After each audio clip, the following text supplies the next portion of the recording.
साथ संगत जी, प्यार से कहना धन निरंकार जी। धनबाद में जहाँ आप सब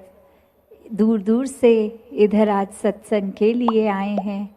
तो मन में इस शहर के नाम से भी वही भाव जो आज सब कह भी रहे थे कि धनबाद, जो कि एक सुनने में कि धन्य भाग भी लगता है और धन्यवाद भी लगता है कि कैसे अपने जीवन में आप सब अगर आज सत्संग ये पलों में कुछ और भी कर रहे एक हो सकते थे, पर वो चुनाव सत्संग आने का, तो वो धन भाग की आज सत्संग आए, संतों के वचन आज सुने, धन भाग। तो कैसे मानुष जीवन में भी आना, एक धन भाग की इतनी 84 लाख योनियों से ये आत्मा तड़पती हुई अब मनुष्य के शरीर में है। जब परमात्मा की प्राप्ति इसी शरीर में रहकर हो सकती है, इसी जन्म में होनी है, तो ये एक मुबारक पात्र, एक जीवन, और अब इस जीवन को पूरी तरह ऐसे ही जी सकते हैं जो मनुष्यों ने इस परमात्मा को देख लिया, ये ब्रह्म ज्ञान द्वारा निराकार के दर्शन करके फिर जीवन में हर पल ज्ञान को जीना, इस निरंकार के एहसास में सेवा सुमिरन सत्संग करते हुए जीना। तो ये जीवन भी जहाँ एक धन्य रूप है कि यही अवसर है, इसको चाहें तो धन्य कर लें परमात्मा के साथ मन को जोड़ के, या चाहें तो इस मनुष्य जीवन को गवा दें, और फिर जो गवाएंगे वो नुकसान उन्हीं का होगा कि एक अवसर सुनहरी मिला भी एक परमात्मा के एहसास में रह के भक्ति में मन को चूर रखने का, पर एक ध्यान जीते जी फिर घर बार एक और अन्य एक मटीरियलिस्टिक, एक दुनियावी, एक धन दौलत, एक उसी में ही लगा दिया। और कैसे जिन्होंने संसार के चाहे सुख सुविधा उस रूप में हो या ना हो, फिर भी अहमियत संसारिक वस्तुओं को नहीं परमात्मा को ही दी, उनके जीवन में वाकई ही असली धन उनको मिल गया। कैसे जीवन में जीते जी फिर उन्होंने एक ना कि सिर्फ असली मानव की तरह अपना जीवन जिया, पर वो आगे भी सबको प्रेरणादायक ही जीवन जीते गए, जहाँ किसी को उनको ये नहीं बोलना पड़ा कि हमारे जीवन को देखो, हमारा जीवन कितना अच्छा है, पर औरों ने खुद ही ये देखा कि जो परमात्मा से जुड़ गए हैं ब्रह्म ज्ञान द्वारा, उनके जीवन से कितनी ज़्यादा शिक्षा मिलती है। एक वो वाक्य ही मनुष्य के सिर्फ शरीर में ही नहीं है, एक मनुष्य का असली जीवन जी रहे हैं, सारे मानवीय गुण उनमें हैं, देवीय गुण उनमें हैं। वो फिर एक प्रेरणादायक इतने कि सिर्फ उनके जीवन को ही वो जी रहे हैं इस परमात्मा से जुड़कर भक्ति में रहकर, और वहीं अन्य व्यक्ति भी उनके जीवन को देख रहे हैं और यही इच्छा आ रही है कि इनके जैसा ही जीवन हमारा भी हो जाए। तो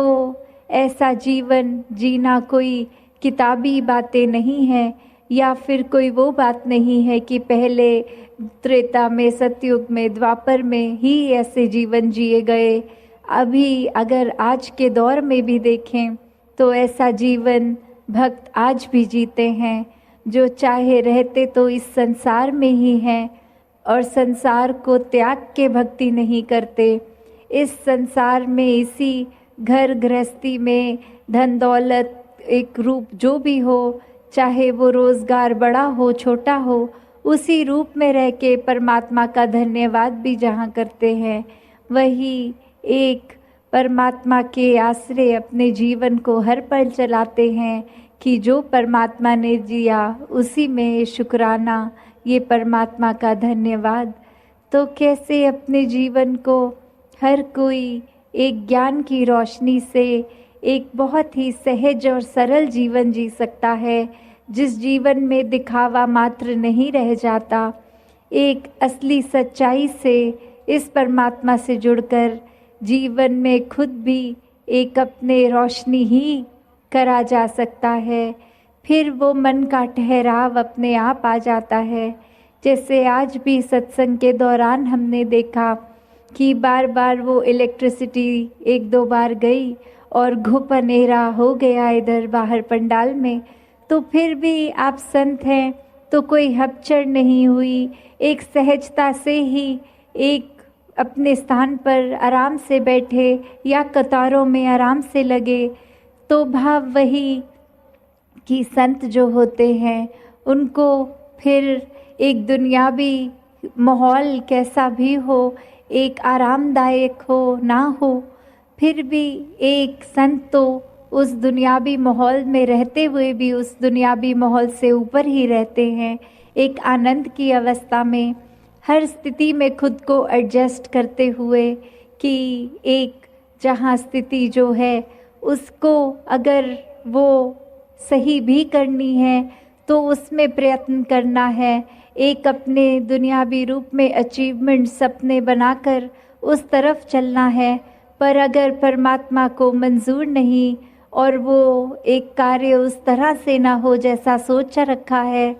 तो भी एक परमात्मा को कोसते नहीं है भक्त, एक परमात्मा को शुक्राने भाव से यही मन के भाव रखते हैं कि इसी में ही भलाई होगी, इसलिए ये कार्य हम जैसे चाहते थे वैसे नहीं हो पाया।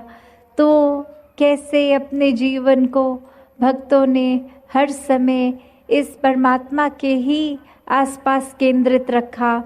कि एक दुनिया में हर दिन कैसा भी समय आ सकता है, पर ये परमात्मा ही है जिसके आश्रय एक अच्छा और बुरा समय दोनों ही आराम से कट जाते हैं। जहाँ फिर ये मन में सोच नहीं आती कि एक जीते जी बेचैन है और जीने के बाद जब ये मौत हो जाएगी तो इस आत्मा का क्या होगा,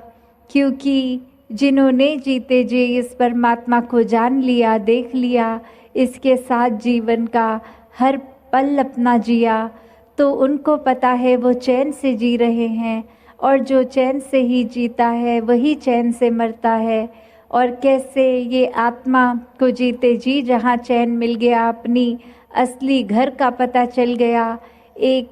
क्या है ये आत्मा, वाक्य में सिर्फ शरीर नहीं है, एक आत्मा तो इस परमात्मा का अंश है। जब ये पता चल जाता है तो आगे एक लोक सुखी परलोक सुहेला वाली अवस्था।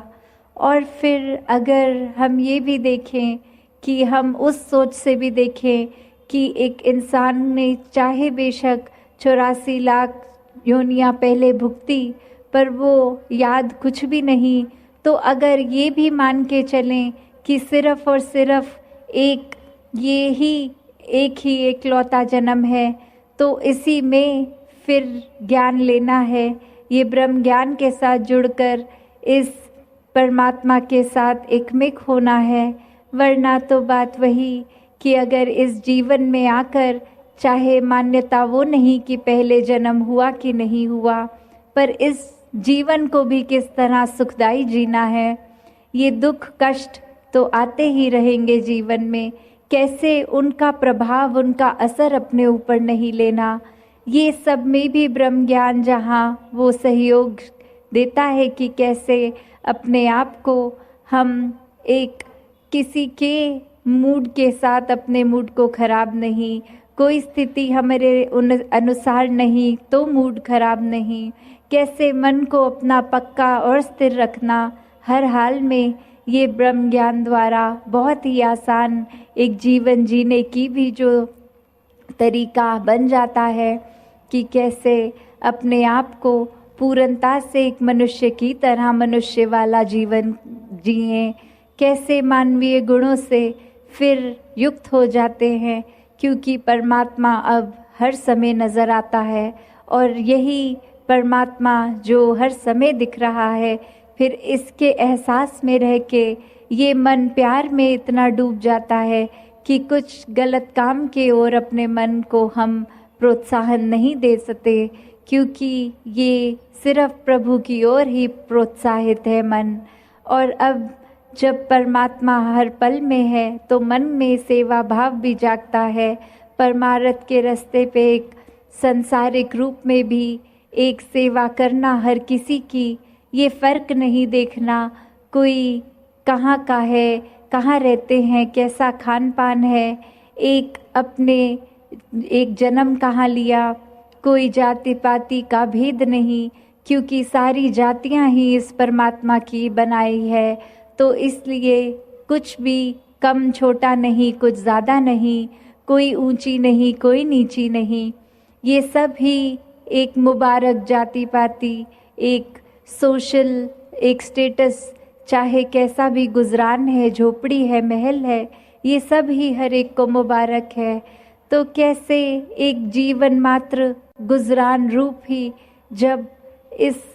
संसार में आकर देखते हैं अपने गुजरान मात्र में ही रहना खाना पीना, तो वो समझ आ जाता है कि इस परमात्मा ने तो क्षमता अनुसार जो जैसा भी हमको बनाया है उसका हम सबसे अच्छा इस्तेमाल कैसे कर सकते हैं। वरना तो बात वही कि जेब में अगर 1 रुपया हो या लाखों हो, अब उस 1 रुपया या 1 लाख को इस्तेमाल कैसे किया गया। जो संत होते हैं वो तो उसको भी अपने और समस्त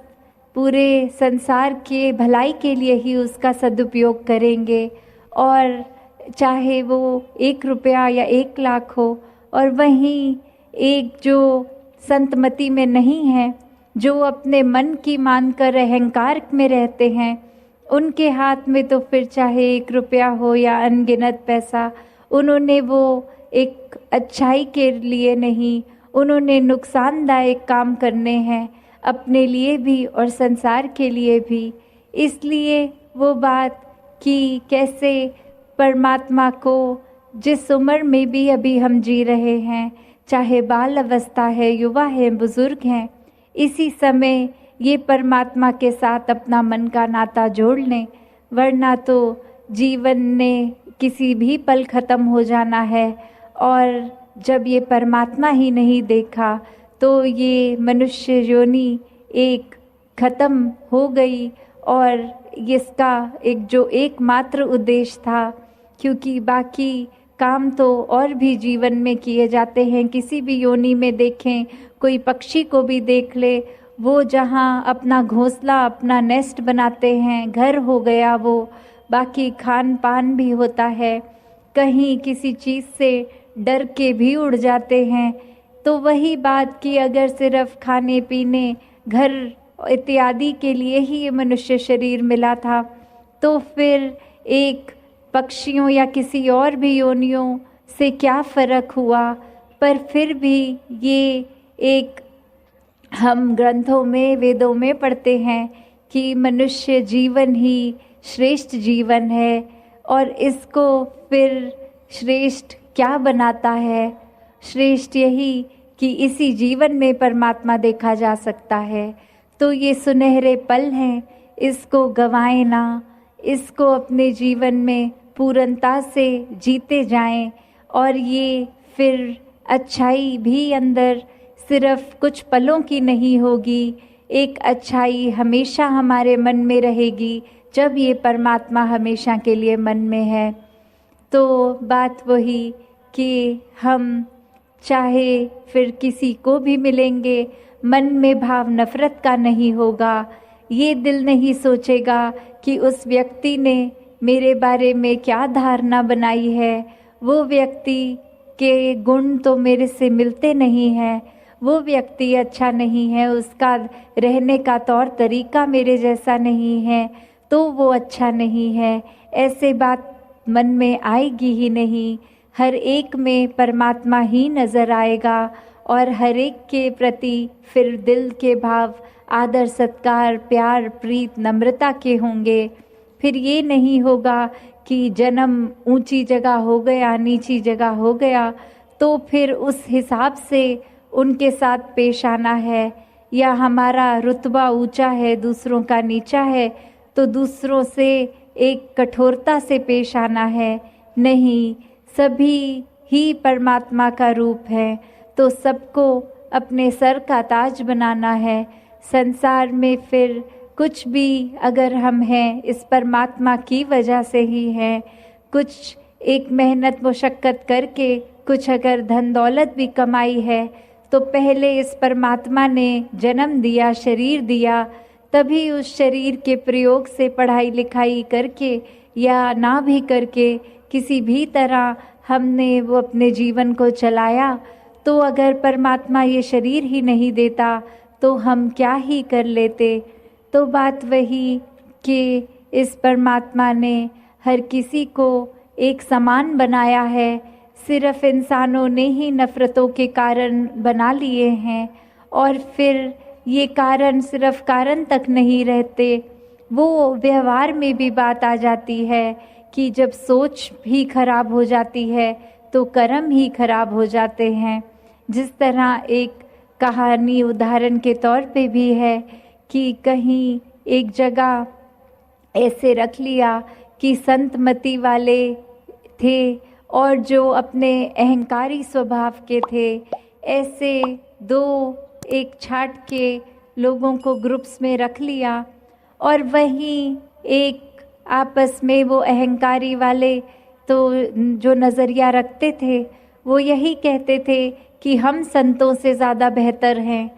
तो वहाँ उस समय के राजा ने सोचा कि ये एक बात, एक प्रत्यक्ष को प्रमाण क्या, तो हम एक दूध का दूध पानी का पानी इस तरह करते हैं कि एक जो अहंकारी ग्रुप है उसके आगे भी भोजन रख दीजिए, और जो एक संत हैं, भक्त हैं, उनके आगे भी भोजन रख दें। और शर्त ये रखी गई कि आपका भोजन ख़त्म हो जाना चाहिए और आपके हाथ लक्कड़ से बांध दिए जाएंगे ताकि आप हाथ मोड़ ना लें। तो सब फिर यही एक चर्चा में जो अहंकारी ग्रुप था वो यही सोच रहा कि लक्कड़ तो बांध दी तो हाथ मुड़ेगा नहीं, हम अगर रोटी तोड़ेंगे भी तो वो हाथ मोड़कर अपने मुंह में गिराई नहीं डाल सकते।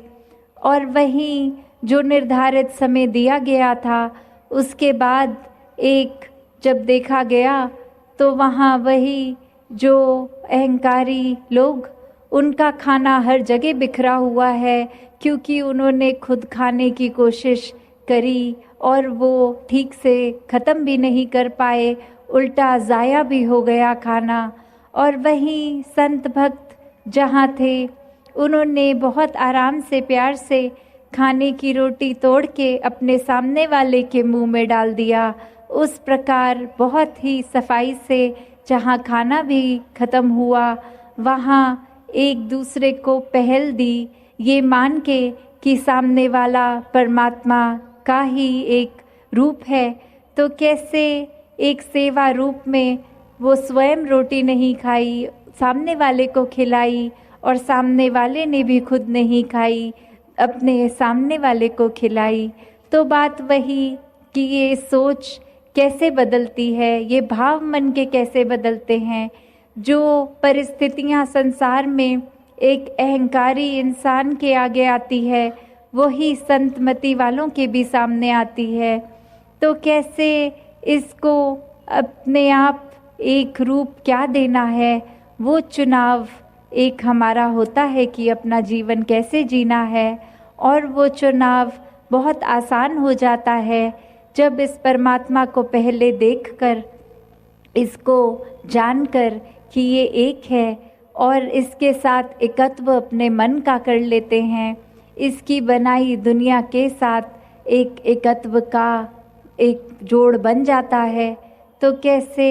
हर पल एकत्व में जो रहते हैं हर एक में परमात्मा देखते हैं। फिर एक जो बात आती है एकता की, वो भी खुद ब खुद हो जाती है। तो ऐसे ही अपने जीवन में हर कोई भक्तों वाला जीवन जिए, और ये भक्तों वाला जीवन सिर्फ कोई रट कर नहीं कि किसी ने कुछ अच्छा बोल दिया कभी, या कुछ धर्म ग्रंथ पढ़ के, एक धर्म ग्रंथ पढ़ना मुबारक है, पर उनको समझना उससे भी ज़्यादा ज़रूरी, और वो समझ तभी आ सकती है जब स्वयं परमात्मा देखकर मन में विराजित हो। तो कैसे अपने जीवन में हर कोई इस परमात्मा के साथ जीकर भक्ति भरा जीवन जी सकता है। सात संगत जी, धन निरंकार जी।